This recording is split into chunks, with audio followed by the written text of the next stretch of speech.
നമസ്കാരം. നിങ്ങൾക്കറിയോ, ഓരോ മിനിറ്റിലും ശരാശരി 20 പേർക്ക് സ്വന്തം വീടും നാടും ഉപേക്ഷിച്ച് പലായനം ചെയ്യേണ്ടി വരുന്നുണ്ട്.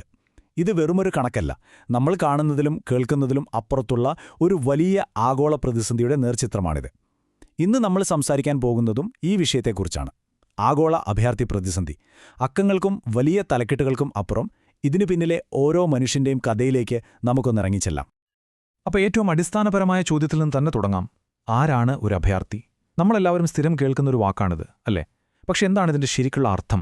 ഈ ചോദ്യത്തിനുള്ള ഉത്തരം അറിഞ്ഞാൽ മാത്രമേ ഈ വിഷയം നമുക്ക് ശരിക്കും മനസ്സിലാക്കാൻ പറ്റൂ. ഇതാണ് അന്താരാഷ്ട്ര നിയമം ഒരു അഭയാർത്ഥിക്ക് നൽകുന്ന നിർവചനം.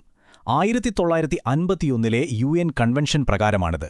ഇതിലെ ഏറ്റവും പ്രധാനപ്പെട്ട വാക്ക് ന്യായമായ ഭയം അഥവാ വെൽ ഫൗണ്ടഡ് ഫിയർ എന്നതാണ്. വെറുതെ പേടിച്ച് ഓടിപ്പോകുന്ന ഒരാളല്ല, മറിച്ച് സ്വന്തം നാട്ടിലേക്ക് തിരിച്ചുപോയാൽ ജീവന് ആപത്തുണ്ടെന്ന് ഉറപ്പുള്ള ന്യായമായ കാരണങ്ങളുള്ള ഒരാളാണ് അഭയാർത്ഥി.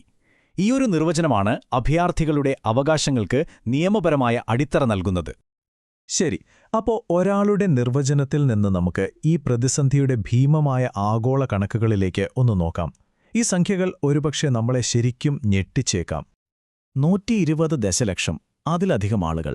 അതെ, UNHCRന്റെ ഏറ്റവും പുതിയ കണക്കനുസരിച്ച് ഇത്രയധികം ആളുകളാണ് ലോകമെമ്പാടും സ്വന്തം വീട് നഷ്ടപ്പെട്ട് കഴിയുന്നത്.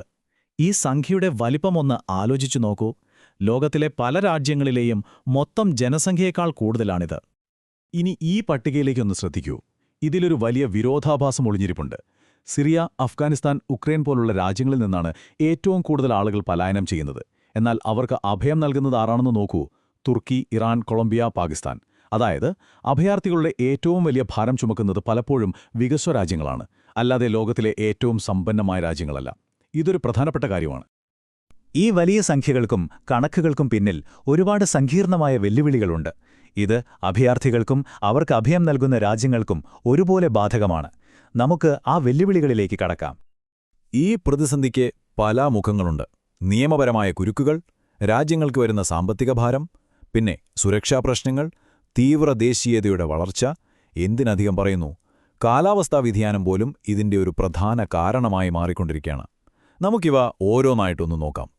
ഏറ്റവും വലിയ വെല്ലുവിളികളിലൊന്ന് നിയമം തന്നെയാണ്. പല രാജ്യങ്ങളും അഭയാർത്ഥികളുടെ അവകാശങ്ങൾ സംരക്ഷിക്കുന്ന 1951 UN ഉടമ്പടിയിൽ ഒപ്പുവെച്ചിട്ടില്ല. അതിലും ഗുരുതരമായൊരു കാര്യമുണ്ട്. അഭയാർത്ഥികളെ അവർ എവിടെ നിന്നാണോ ജീവനും കൊണ്ട് ഓടിപ്പോകുന്നത്, അതേ അപകടത്തിലേക്ക് തന്നെ ചില രാജ്യങ്ങൾ നിയമവിരുദ്ധമായി തിരിച്ചയക്കുന്നു. അന്താരാഷ്ട്ര നിയമത്തിൽ ഇതിനെതിരെ നോൺ റിഫോൾമെന്റ് എന്നൊരു തത്വമുണ്ട്. അതായത് ആരെയും അപകടത്തിലേക്ക് തള്ളിവിടരുത് എന്ന അടിസ്ഥാനപരമായ ഒരു നിയമം. അതിന്റെ നഗ്നമായ ലംഘനമാണത്. ഒരു രാജ്യത്തേക്ക് വലിയ തോതിൽ അഭയാർത്ഥികൾ വരുമ്പോൾ അത് ആ രാജ്യത്തിന്റെ സമ്പദ്വ്യവസ്ഥയിൽ വലിയ സമ്മർദ്ദമുണ്ടാക്കുമെന്നുള്ളത് ഒരു യാഥാർത്ഥ്യമാണ്. പാർപ്പിടം, ആരോഗ്യം, തൊഴിൽ തുടങ്ങിയ മേഖലകളിലൊക്കെ വലിയ വെല്ലുവിളികളുണ്ടാകും. ഉദാഹരണത്തിന്, ലെബനന്റെ ജനസംഖ്യയുടെ ഏകദേശം 4/1 സിറിയൻ അഭയാർത്ഥികളാണ്. ഒന്ന് ഓർത്തു നോക്കൂ. പക്ഷെ മറുവശത്ത് നോക്കിയാൽ അഭയാർത്ഥികൾ പുതിയ സംരംഭങ്ങൾ തുടങ്ങുന്നതിലൂടെയും തൊഴിൽ ശക്തിയുടെ ഭാഗമാകുന്നതിലൂടെയും ആ രാജ്യത്തിന്റെ സമ്പദ്വ്യവസ്ഥയ്ക്ക് മുതൽക്കൂട്ടാവാറുമുണ്ട്. അഭയാർത്ഥി ചർച്ചകളിൽ എപ്പോഴും ഉയർന്നുവരുന്ന ഒന്നാണ് സുരക്ഷാ ആശങ്കകൾ. അഭയാർത്ഥികളുടെ മറവിൽ തീവ്രവാദികൾ നുഴഞ്ഞുകയറുമോ, രാജ്യത്ത് പ്രശ്നങ്ങളുണ്ടാകുമോ എന്നൊക്കെയുള്ള ഭയങ്ങൾ പലപ്പോഴും രാഷ്ട്രീയക്കാർ തന്നെ പ്രചരിപ്പിക്കാറുണ്ട്. ബംഗ്ലാദേശിലെ റോഹിംഗ്യൻ ക്യാമ്പുകളിലെ സാഹചര്യങ്ങൾ ഇത്തരം ആശങ്കകൾക്ക് ഉദാഹരണമായി പലരും ചൂണ്ടിക്കാണിക്കാറുണ്ട്. അഭയാർത്ഥി പ്രവാഹമെന്നത് എളുപ്പത്തിൽ ഒരു രാഷ്ട്രീയ ആയുധമാക്കി മാറ്റാൻ സാധിക്കും. യൂറോപ്പിലായാലും അമേരിക്കയിലായാലും നമ്മുടെ ഇന്ത്യയിൽ തന്നെയായാലും കുടിയേറ്റ വിരുദ്ധ വികാരം ആളിക്കത്തിച്ച് രാഷ്ട്രീയ നേട്ടം കൊയ്യാൻ ശ്രമിക്കുന്ന നേതാക്കളെയും പാർട്ടികളെയും നമുക്ക് കാണാൻ കഴിയും. ഇനി നമ്മൾ പരിചയപ്പെടാൻ പോകുന്നത് ഈ നൂറ്റാണ്ടിന്റെ ഒരു പുതിയ യാഥാർത്ഥ്യത്തെയാണ്. കാലാവസ്ഥാ അഭയാർത്ഥികൾ. യുദ്ധമോ പീഡനമോ അല്ല, മറിച്ച് വെള്ളപ്പൊക്കം, കൊടും വരൾച്ച, കടൽ കയറ്റം പോലുള്ള പ്രകൃതി ദുരന്തങ്ങളാണ് ഇവരെ സ്വന്തം വീടുവിട്ട് ഓടാൻ നിർബന്ധിതരാക്കുന്നത്. പക്ഷേ ഞെട്ടിക്കുന്ന ഒരു വസ്തുത എന്താണെന്ന് വെച്ചാൽ, അന്താരാഷ്ട്ര നിയമം ഇപ്പോഴും കാലാവസ്ഥാ വ്യതിയാനം മൂലം പലായനം ചെയ്യുന്നവരെ ഔദ്യോഗികമായി അഭയാർത്ഥികളായി അംഗീകരിക്കുന്നില്ല. അതായത് അവർക്ക് നിലവിൽ ഒരു നിയമപരമായ സംരക്ഷണവും ലഭിക്കുന്നില്ല. ഇത് ഭാവിയിൽ നമ്മൾ നേരിടാൻ പോകുന്ന ഏറ്റവും വലിയ മാനുഷിക വെല്ലുവിളികളിൽ ഒന്നായിരിക്കും, തീർച്ച.